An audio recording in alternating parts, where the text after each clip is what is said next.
Ada Geekfam, The Xavier, Genesis Dogma, dan juga Infinity. So we'll see, ini dia untuk match pertama kita, Sunhawk. Let's go! Ya, pesawat sudah mengudara, diiringi oleh 2 helikopter. Saat ini kita akan melihat menuju ke arah manakah. Harusnya dari selatan menuju ke utara, ini dia. Harusnya. Berada di tengah dan juga pastinya menguntungkan untuk semua tim. Karena lagi-lagi ini adalah Sunhawk. Dimanapun garis pesawatnya masih bisa dijangkau area-area Sunhawk. Agak PR juga sebenarnya untuk menuju ke arah Camp Bravo, untuk menuju ke arah kanan atas Mongnai dan juga Kao untuk tim Boom yang ada di atau yang menjadi perwakilan dari Indonesia.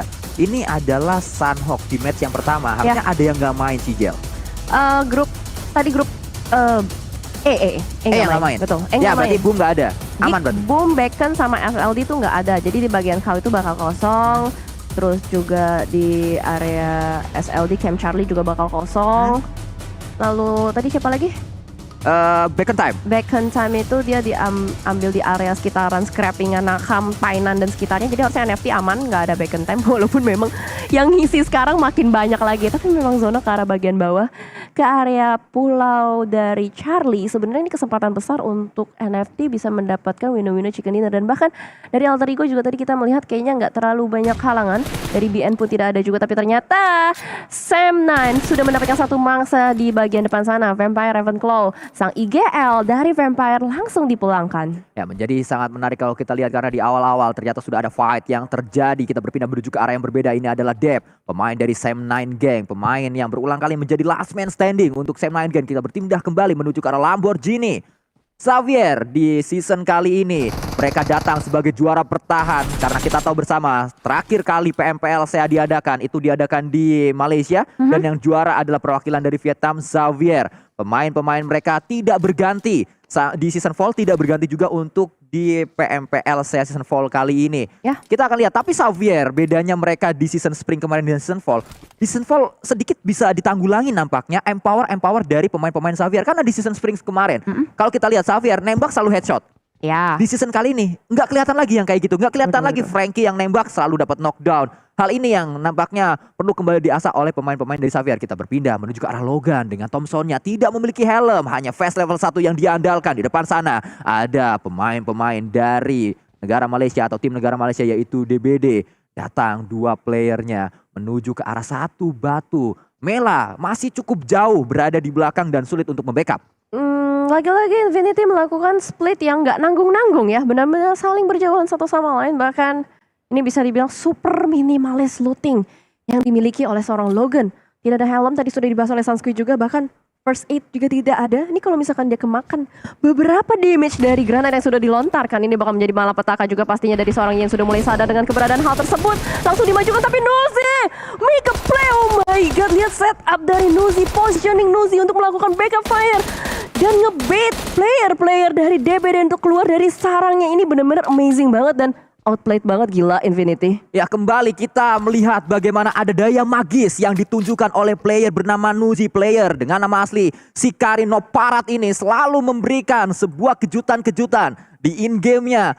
Magis sekali apa yang dia tunjukkan tadi, membuat kita terkesima dan kita kembali melanjutkan untuk di match kali ini karena pertemuan akan melibatkan 2 tim dari 2 negara yang berbeda, dari Vietnam dan juga dari Malaysia. Datang pemain-pemain For Rivals menuju ke area atas. Voke mungkin saja dia sudah mengetahui ada satu player di atas sana. Masih dicek, masih terus dicari informasinya. Belum ada keputusan pasti yang akan diambil oleh Voke. Tapi ternyata granat sudah ada di tangan kanan Voke. Lotos saja dipantulkan dan langsung membuat satu player yang ada di atas. Mau nggak mau bangkit, dia panik. Dia akan coba menuju ke arah bawah. Tapi backup cepat datang dari BN yang lain. Langsung dibalaskan dan what happened?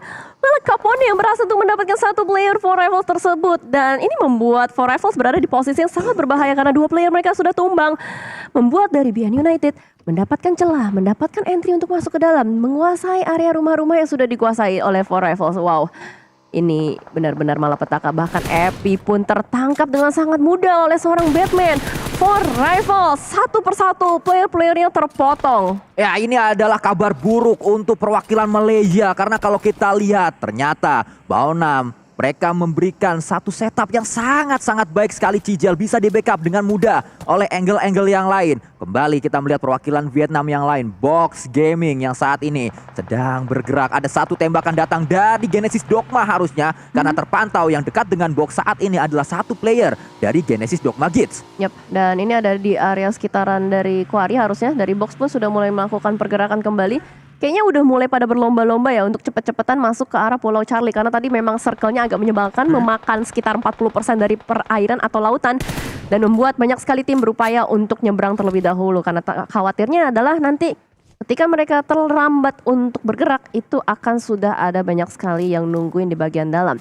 Genesis Dogma, salah satu tim yang bisa dibilang untuk di bagian Sanhok ini mereka sebenarnya cukup unggul untuk bisa mendapatkan poin-poin, tapi memang dengan zona seperti ini lebih besar kesempatan mereka sebenarnya untuk mendapatkan poin karena mereka nyebrang nggak harus terlalu jauh kan dari sekitaran dari Docks Kampung. Ya. Mereka tinggal bergerak ke arah kiri aja, tinggal bermain dengan tempo. Tapi gue nggak tahu nih berapa banyak tim yang bakal ngejegat mereka ketika mereka berusaha untuk nyebrang ke Pulau Charlie. Ya, itulah seninya PUBG Mobile, itulah yang membuat game ini sangat menarik untuk kita terus mainkan, karena ketidaktahuan kita berapa tim yang ada di depan itu yang menjadi salah satu hal yang cukup menarik untuk terus dilihat di dalam in-game PUBG Mobile. Seperti yang juga saat ini sedang diperkirakan oleh Nicil. Sebenarnya berapa banyak orang yang ada di tempat ini karena Genesis Dogma sedang melakukan split. Kita lihat tadi dua Genesis Dogma dekat dengan Box. Saat ini dua Genesis Dogma yang lain dekat dengan Eagle Esports. Sama-sama dekat dengan perwakilan Vietnam. Bedanya tadi Box lengkap dengan satu tim.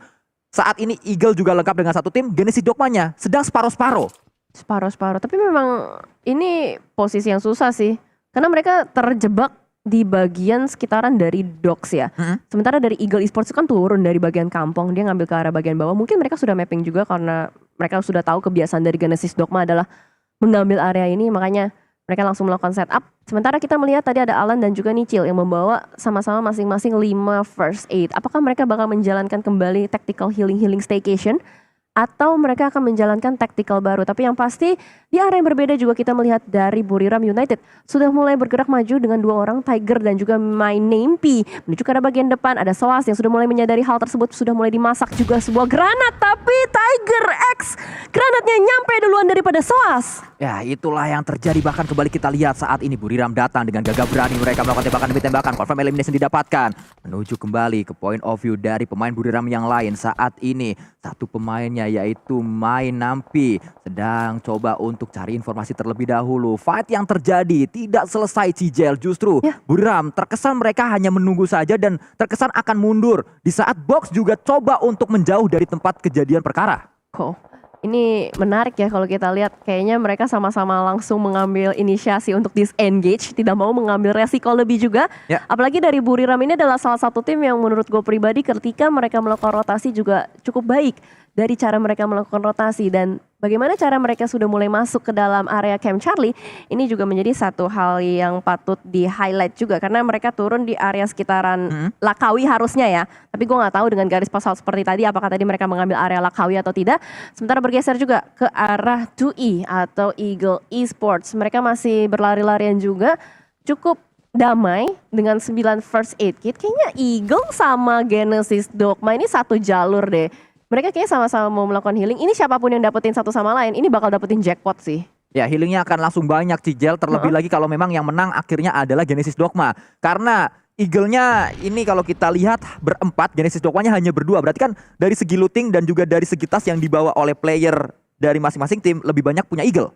Harusnya seperti itu. Tapi kita melihat dari Daebot kayaknya masih belum bisa keluar ya dari area Docks. Ini sebenarnya agak merugikan sih untuk kedua tim dari Eagle Esports dan juga Genesis Dogma. Ternyata balik. Satu player dari Genesis Dogma yang tadi split, mereka balik lagi untuk berkumpul, regroup dengan 3 player. Harap-harap mereka bisa menaklukkan 2 player dari Eagle Esports tersebut. Namshin masih belum terdeteksi posisinya, tapi Fit sudah mulai kelihatan. Tadi ada kepala yang terpantau oleh seorang Alan, tapi kali ini dari Booms yang sudah mulai mendekat menuju ke arah player-player Eagle Esports. Bakal mengeluarkan granat dilontarkan ke arah bagian depan juga.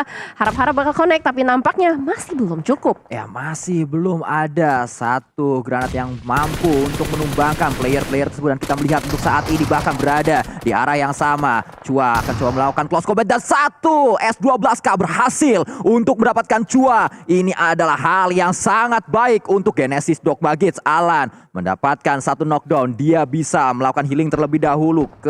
Diketahui nampaknya tempat dari Alan berada, coba datang untuk saat ini pemain-pemain dari Eagle yang lain. Tapi Genesis Dogma, dua playernya yang berada di area dekat dengan gudang sudah membatasi pergerakan dari Namshin. Dibuat sulit untuk bergerak Namshin. Tapi lagi-lagi ini adalah fight yang merugikan dua belah pihak karena fightnya terjadi di blue zone. Mereka harus memikirkan damage yang masuk dari tembakan atau dari ledakan lawannya dan juga damage yang masuk dari segi blue zone. Dan bahkan kalau kita lihat dari area map, ini Yudel Lions sudah siap loh memantau dari bagian kejauhan. Oh no, Genesis Dogma sudah di posisi yang cukup berbahaya, juga berhasil untuk melakukan revive. Tapi masalahnya blue zone semakin menyakitkan pastinya seiring berjalannya dengan waktu. Tapi Booms berhasil untuk menemukan seorang Namshin. Sempat untuk melakukan bandage harusnya, dan sempat untuk melakukan healing terlebih dahulu. Tapi Eagle Esport di sini masih belum mau menyerah juga, dan Booms terbakar oleh panasnya api yang dilontarkan oleh Fit.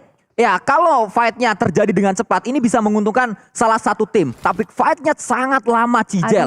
Dan sama-sama bonyok juga. Siapapun yang menang, mereka hanya menang fight tapi tidak menang secara di dalam in-game-nya. Sama-sama rugi ujung-ujungnya. Menangnya nggak akan maksimal. Dan kita harapkan semoga cepat Genesis Dogma untuk mengambil keputusan. Apakah Alan dipaksa untuk masuk ke circle atau justru terus berlama-lama di sini. Jangan berlama-lama menurut saya. Iya, karena semakin lama di blue zone itu akan semakin menyakitkan. Ini blue zone tuh udah kayak friend zone, tau gak sih? Semakin lama dulu di friend zone itu tuh semakin sakit. Dan bahkan kali ini kalau kita lihat juga sudah ada tadi satu player dari Yudel Lions, harusnya Adik Luke yang semakin dekat. Oh no, oh my god, oh my god, oh my god. Adik Luke melihat, Adik Luke menembak dan tidak bisa dihindari oleh Booms pastinya.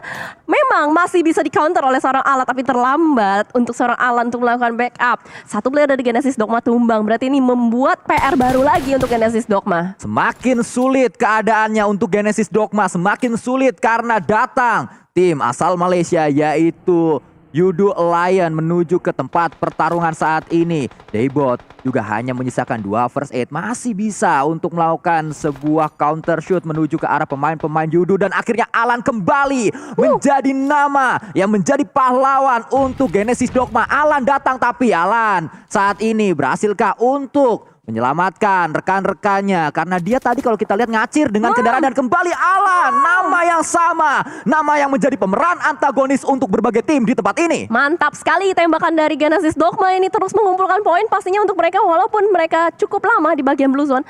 Seenggaknya mereka mendapatkan 5 elimination dan mereka sudah dominating untuk sementara waktu. Tinggal gimana caranya nih mereka bisa mengumpulkan beberapa first aid lagi. Harusnya tadi dari player-player Yudo Alliance yang mereka tumbangin, mereka bisa gali jackpot di dalam dari kotak mereka sih, harusnya ya. Tapi kita bakal lihat apakah mereka mendapatkan jackpot tersebut atau tidak. Karena Genesis Dogma sejauh ini masih lengkap dengan 4 player. Harusnya mereka sudah mengkalkulasikan berapa lama waktu yang mereka bisa mainkan di bagian blue zone-nya. Tinggal gimana caranya, harap-harap di bagian depan tidak ada gatekeeper yang menyakitkan untuk Genesis Dogma. Dan lagi-lagi Repo Boy pun berhasil ditangkap oleh seorang Nichil. Tapi kamera sudah mulai bergeser juga kali ini menuju ke arah BN United dan juga Tem Entertainment. Ini harusnya ada di sekitaran dari Pulau Charlie, di bagian pertigaan tengah-tengah antara Ruins dan juga Tambang. Ya, inilah tempat yang dipilih untuk menjadi area pertarungan antara dua tim tersebut. Antara tim perwakilan dari Vietnam dan juga tim perwakilan dari Thailand. Kembali ada satu percobaan Lin menuju ke arah kanan yang dilakukan oleh Morman maksud saya untuk mencari informasi. Tapi Max LV dia paling dekat dengan pemain-pemain Tem. Di saat Tem tidak sadar ada Max LV yang menjadi orang dalam di sana. Mandi di kolam makan kuaci, orang dalam adalah kunci. Ini yang menjadi kunci yang bisa saja membuat Tem terdobrak pertahanan mereka. Ya, selain rebahan adalah kunci untuk di Sunhawk, ternyata orang dalam juga menjadi kunci ya. Sebuah strategi baru yang bisa dikolaborasikan karena juga tadi satu player Max LV itu rebahan. Betul. Jadi dia rebahan sambil menjadi orang dalam. Memang bagus sekali kombinasi tersebut. Tapi sejauh ini dari Morman benar-benar tidak aware dengan keberadaan dari orang dalam tersebut. Masih terus fokus aja ke bagian rumah dan bahkan orang dalamnya juga nggak memberikan perlawanan. Dia menunggu waktu yang tepat. Karena kalau misalkan dia terlalu cepat untuk membuka tembakan, khawatirnya adalah orang dalam tersebut yang bakal ditumbangkan terlebih dahulu. Tapi Circle terus mengecil menuju ke arah Pulau Charlie. Memang kalau kita lihat dari tim Indonesia sudah mulai pada mendekat ya. Alter Ego sudah mulai turun, sudah mulai nyebrang juga dari Camp Alpha tadi. Dan dari NFT mereka masih berada di bagian 3/4 circle juga. Mereka nggak harus terlalu banyak melakukan pergerakan karena hanya bergerak keluar dari bagian finance. Sementara dari Infinity, mereka sudah mulai bergerak perlahan, bermain di bagian pinggiran. Outer gameplay yang lagi-lagi dimainkan oleh Infinity, tapi nampaknya dari Buriram pun sama memainkan outer gameplay dan pada akhirnya mereka bertemu di tempat ini, Sandika. Ya, ini dia Kengzo yang nampaknya dikirim atau diberikan tugas untuk menjaga pergerakan Infinity agar tidak leluasa untuk masuk menuju ke arah pertahanan dari Buriram. Kengzo ini adalah pemain yang sempat membela tim Secret Jin dan kita tahu bersama Secret Jin adalah tim yang cukup melegenda di Thailand sana, sempat menjadi juara PMPL, sempat bermain di PMGC juga. Kengzo adalah salah satu nama yang ternyata diboyong menuju ke arah Buriram dan saat ini terus membela Buriram dan terus memberikan sebuah tekanan menuju ke arah Infinity, membuat setidaknya Infinity dibuat gak nyaman dari segi rotasi yang akhirnya kalau rotasinya gak nyaman berujung gameplaynya juga gak bisa maksimal. Betul, pastilah seperti itu. Karena memang kalau kita lihat juga dari Buriram ini dari kemarin bisa untuk melakukan fight yang cukup signifikan. Tapi sejauh ini mereka sudah kehilangan Sky Only, salah satu carry juga untuk Buriram. Mereka hanya bermain dengan 3 player yang mereka miliki. Harusnya mereka sadar dan aware kalau memang kehilangan satu punggawa untuk mereka, ini akan membuat mereka tidak maksimal dalam melakukan fight. Tapi sejauh ini kalau kita melihat pergerakan dari MyNameP dan kawan-kawan, mereka masih cukup pede loh dengan melakukan split seperti ini. Sama halnya juga dengan Infinity. Memang tim Thailand ini pedenya luar biasa untuk melakukan split. Bahkan dari Nuzi pun nembak menuju ke arah seorang Kengzo, tidak berhasil. Kengzo melakukan bunny hop juga, tapi di sekitaran dari Nuzi sudah ada MyNameP yang pada akhirnya dia juga tarik mundur. Berapa lama ya mereka akan habiskan untuk bermain di bagian pinggiran ini? Ya, ini adalah tempat yang juga pastinya akan terus dimainkan karena terlihat belum ada satu knockdown pasti yang bisa menjadi suatu momentum push dari masing-masing tim di tempat ini. Sedang dicari pembukaan fight tersebut. Mungkin saja Kengzo berhasil mendapatkan satu player bernama Logan, tapi ternyata tidak. Justru Kengzo dipaksa untuk bergerak, tapi balasan granat atau saya akan coba dilontarkan juga oleh seorang Logan menuju ke arah Kengzo. Sudah dilemparkan yang pertama, gagal. Yang kedua saat ini sedang dicoba kembali ke tegal jalan kaki. Kalau gagal coba lagi, tapi ternyata masih gagal. Yang ketiga akan dicoba. Yang pertama gagal, yang kedua gagal, yang ketiga berhasilkah menuju tempat yang sama, menuju ke arah Kengzo dan masih juga gagal. Percobaan yang belum terlalu mantap nampaknya sudah berhasil dilakukan oleh seorang Logan dan kali ini disusul dengan follow up molotov panas menuju ke arah seorang Kengzo. Masih bertahan di belakang sebuah batu besar dan kali ini dari Kengzo pun dengan sangat sabar. Ini sebuah trigger disiplin yang luar biasa. Tapi what happened? Tiba-tiba Yudo Alliance sudah dipulangkan semua secara seluruhnya. Mereka sudah tidak berhasil untuk melanjutkan ke babak selanjutnya. Tapi ternyata dari Logan pun masih bisa menembak menuju ke arah bagian depan. Dan Gathani berhasil untuk mendapatkan satu kembali dari Buriram. Kengzo berusaha untuk memberikan counter attack menuju ke arah bagian Logan juga. Tapi Logan masih bisa untuk menggocek-gocek. Ditariklah mundur. Tapi ternyata Kengzo tertangkap oleh seorang Alan. Nice backstep untuk seorang Alan. Ya, ini adalah pemandangan yang cukup jarang dialami oleh tim Thailand. Kenapa? Dari pertama tim Thailand ini sangat kuat karena tim Thailand sulit sekali untuk di backstep. Tim Thailand ini sangat batu sekali saat menghadapi sebuah fight. Tapi Alan menjawab hal tersebut. Ternyata tim Thailand masih memiliki satu celah untuk bisa di backstep dan Alan melakukan hal yang sangat baik sekali. 4 elimination sudah diberikan Alan menuju timnya di match kali ini dan 7 secara total. Sangat baik. Sangat-sangat luar biasa apa yang menjadi start atau menjadi start dari tim Genesis Dogma maksud saya. Yap, berarti awal untuk Genesis Dogma yang baik ya karena sudah mengumpulkan 7 poin elimination. Walaupun memang Infinity juga masih terus mengumpulkan poin 5 poin sudah dikantongin oleh mereka. Sementara kita bergeser juga ke arah yang berbeda, POV dari Alter Ego yang dimana mereka sudah berdekatan dengan pemain dari Four Rifles. Last man standing tepatnya untuk Four Rifles karena tadi kita lihat di awal-awal mereka terculik satu persatu player-playernya. Hanya menyisakan seorang Apple kali ini. Apple pun juga tidak leluasa pergerakannya. Dia agak sedikit kesulitan karena dengan tidak adanya teman-teman yang membackup dia harus berputar otak. Kalau misalkan kata Sansui overthinking ya. Overthinking harus bergerak kemana. Tapi sementara juga kita bergeser ke arah yang berbeda. Sudah ada close combat yang terjadi kali ini dari BN United dengan Team Entertainment. Satu player terakhir, Bevi. Apa yang bisa dilakukan? Dia harus melawan banyak sekali player-player BN United di depan sana. Bakal melakukan spray down. Tapi nampaknya berhasil untuk mendapatkan satu. Tapi ternyata counter attack dari BN United lebih menyakitkan. Dan Team Entertainment pun rata dipulangkan oleh BN United. Sedari tadi fightnya tidak dimulai Cijel cukup lama. Kalau kita lihat akhirnya saat fight tersebut dimulai tidak lama fightnya berlangsung dan langsung dimenangkan oleh satu tim di sana, di mana Team Entertainment ternyata menjadi korban dari keganasan BN. Tapi ternyata saat ini tiba-tiba datang dari tim Thailand yang lain, yaitu dari timnya Mas Kumis Ravenclaw Vampire, mencoba untuk mendapatkan keuntungan terbesar dari apa yang sedang dialami oleh BN bersama dengan Tem. Tembakan demi tembakan dilakukan kembali dan ternyata dibuat tak berdaya oleh Vampire. Pemain-pemain BM Baunam United pulang menuju ke lobby. Oh my god, setelah mereka memulangkan Tab Entertainment, Vampire pun memulangkan mereka. Tapi by the way, anyway, busway buat teman-teman semua yang melihat adanya logo Miao di sebelah kiri dari Apple, boleh banget di screenshot.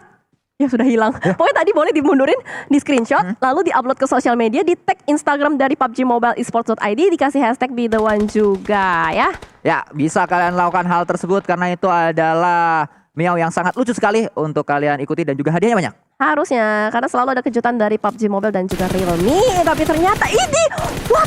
Satu kali tracking dari seorang Jimmy OP itu benar-benar OP banget. Dia berhasil untuk mengkalkulasikan tembakan maut dari kiri ke kanan. Alter Ego 2 player langsung ditumbangkan begitu saja. Bahkan Poundbeat tercicil HP barnya oleh Tony Kurniawan. Fnatic, last man standing yang tersisa. What happened? Alter Ego, sulit sekali dia masuk untuk dari arah jam 11. Ya, kembali terulang PR dari tim Alter Ego Limax. Inilah yang terus mereka hadapi. Terculik satu persatu pemain-pemainnya. Tidak sampai 10 detik tadi apa yang kita lihat. 3 player dari Alter Ego ditumbangkan oleh lawan-lawan mereka, menyisakan satu yang terakhir bahkan saat ini. Terus sepantau terlebih dahulu adanya fight yang melibatkan 2 tim dengan empower yang sangat keras dari Thailand. Ada Face Clan dan juga Vampire. Satu pemain Vampire tumbang karena terbakar Fluket di sana. Bahkan Swaps pun sama. Untuk saat ini low HP. Akhirnya Swaps sudah berhasil melakukan healing. Dia akan bangkit. Tapi area yang sedang dimainkan Swaps itu sangat mepet dengan Blue Zone. Tembakan demi tembakan dilakukan, ternyata Swaps lah yang mendapatkan Vintores. Dibuat apa daya Vintores, tapi jangan di sini Swaps. Kalau di sini kelihatan sama Tonike, dan Tonike melemparkan granat menuju ke arah Swaps. Tak berdaya di sana Swaps. Memang Tony Kurniawan gak ada obengnya, berhasil untuk mendapatkan 1 dan 2 bahkan player-player lawan-lawannya. Dan kali ini dari Tony K juga bakal melemparkan lagi nade selanjutan. Oh enggak, dia lebih memilih buat langsung instant elimination aja menuju ke arah seorang Swaps. Vintores perlu di revive terlebih dahulu, dan Tony K bakal mendekat menuju ke arah kawan-kawannya. Tapi Mr. Five di arah yang berbeda sudah mulai merangkak perlahan-lahan mendekat menuju ke arah seorang Infinity. Mela di depan sana sudah mulai terpantau, tapi belum ditembak seperti biasa.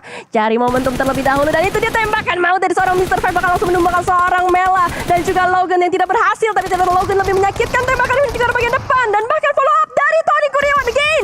Save the day, tembakan kembali dilontarkan oleh seorang Nuzi dan Tony Kurniawan berhasil untuk memenangkan fightnya kembali. Infinity dibuat tidak berdaya oleh Tony Kurniawan. Ya, Tony Kurniawan menjadi pahlawan untuk timnya Face Clan. Harus memberikan ucapan terima kasih banyak-banyak menuju ke arah Tony K, karena Tony K berhasil membuat momentum agar Face Clan mampu bergerak. Tapi momentum tersebut dipatahkan oleh pemuda bernama Ramones, pemuda yang saat ini membela tim NFT, tim asal Indonesia yang akan coba menjegal pergerakan dari Face Clan. Masih bisa ditembak bahkan oleh pemain-pemain dari Vietnam, pemain-pemain dari Xavier juga. Tony K tumbang, Lycan pun tumbang saat ini, atau sedang mencoba untuk melawan healing terlebih dahulu. Dan berhasilkah dia? Berhasil ternyata, dan Lycan mundur. Dia punya healing banyak harusnya.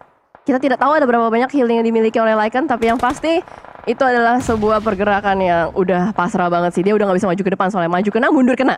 Ya, yang penting kalau maju kita lihat kenanya sama peluru, kalau mundur kenanya sama Blue Zone. Dan dia memilih kena sama Blue Zone aja, karena memang damage-nya masih bisa dikalkulasikan mungkin oleh seorang Lycan. Dan kita melihat dari tempat yang berbeda. Untuk saat ini, boom, berada di area ujung dari Painan, mencoba keluar dari Painannya, tapi di arah Painan juga sudah diisi oleh laba-laba Vietnam, oleh Xavier, Frankie, pemain yang kalau saya katakan ini adalah pemain yang paling berbahaya dari Xavier, karena Frankie memiliki empower yang sangat luar biasa, dan juga Frankie yang membawa Xavier akhirnya mendapatkan juara PMPL SEA Spring kemarin. Karena Frankie itu 007, Mission Impossible. Jadi selalu bisa membawakan hal-hal yang tidak mungkin menuju ke arah timnya. Sementara NFT sudah berhasil untuk mendapatkan 5 elimination, cukup dominating nampaknya untuk tim Indonesia kali ini. Cukup punya kabar baik atau angin segar, dan Genesis Dogma tiba-tiba ini magis banget loh, masih lengkap dengan 4 player. Mereka berhasil untuk masuk perlahan-lahan maju ke arah bagian dalam, tapi deposit, what happened? Dia bisa mendapatkan seorang boom, granatnya connect juga. Tapi sejauh ini dari Alan harusnya melakukan healing terlebih dahulu, karena DPS dari Blue Zone udah mulai cukup menyakitkan. Mereka dari Genesis Dogma harus bisa meretake atau nge-push box gaming supaya mereka bisa masuk dengan nyaman. Sempat saya lihat tadi di Elim Fate ada satu pemain dari Xavier, yaitu Frankie, yang tumbang oleh NFT. Tapi tiba-tiba Frankie sudah bangkit kembali. Ada revive yang berhasil ternyata dibangun oleh pemain-pemain dari timnya, yaitu dari Xavier. Kita berpindah menuju ke arah Bensu. Saat ini sedang bersiap Bensu untuk masuk menuju ke arah circle atau menuju ke area depannya. Tapi sulit tampaknya untuk Box Gaming bergerak, karena tempat yang diambil oleh Box Gaming itu adalah tempat yang terbuka dari arah yang berbeda. Bahkan saat ini NFT Ramones mudah untuk dia melihat di mana posisi dari Box, tapi NFT juga harus memikirkan mereka harus bergerak menuju ke arah circle-nya, yang ternyata circle berada di area tengah-tengah, tidak menguntungkan tim manapun. Wah, ini bakal menjadi PR berat sih untuk banyak sekali tim. Tapi nice banget, top 4 untuk tim Indonesia. Masih ada NFT dan juga Genesis Dogma. Box juga sudah rontok, tapi The Savior ini menjadi balada yang cukup berat karena mereka masih lengkap dengan 4 player mereka miliki. Tapi Genesis Dogma dengan 10 eliminations, unstoppable nampaknya sudah mulai dimunculkan. Dan ternyata NFT memainkan Boychill. Ya, ini dia pemain termuda yang ada di PMPL Fall kali ini. PMPL Sea Fall maksud saya. Pemain yang diharapkan mampu memberikan pembeda, mampu menjadi pembeda, memberikan sebuah perubahan menuju ke arah timnya, menuju ke arah NFT. Xavier masih melakukan tembakan demi tembakan, dan ternyata Xavier lah yang mendapatkan satu knockdown pertama. Knockdown kedua didapatkan juga. Yang ketiga akan coba dicari, dan ternyata Xavier, apa mau dikata, Vietnam, Xavier lah yang mendapatkan winner chicken dinner. Tapi tim Indonesia bermain dengan baik. Tim